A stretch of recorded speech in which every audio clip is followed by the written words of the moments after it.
doubt that the state language of Pakistan is going to be Urdu and no other language.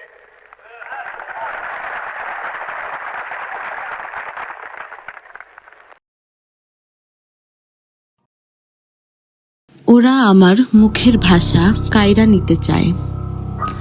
8ই ফাল্গুন 1358, 21শে ফেব্রুয়ারি 1952, বৃহস্পতিবার। তপ্ত দুপুরের উত্তপ্ত একটি মিছিল। মিছিলের উদ্দেশ্য মায়ের ভাষায় কথা বলার অধিকার ছিনিয়ে আনা। ভয় ডরহীন সেই মিছিলে রাষ্ট্রযন্ত্র থেকে ছোড়া হলো রাউন্ড রাউন্ড গুলি। অবাক বিশ্ব সাক্ষী হলো নতুন এক ইতিহাসের। বাঙালিরা তাজা প্রাণের বিনিময়ে আদায় করল মায়ের ভাষায় কথা বলার অধিকার।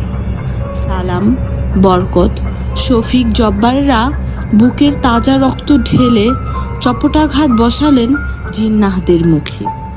রচিত হলো ভাইহারা 21-এর গান। মনির চৌধুরীরা কবর নাটকে পাকিস্তানিদের গণকবরের সেই বর্বরতার প্রতিচ্ছবি আঁকলেন।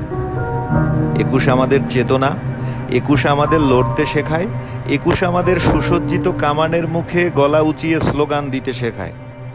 21 আমাদের শত্রু চেনায়, 21 আমাদের 47 থেকে 71-এর শোষণ, নিপীড়ন, অত্যাচারকে মনে করিয়ে দেয়।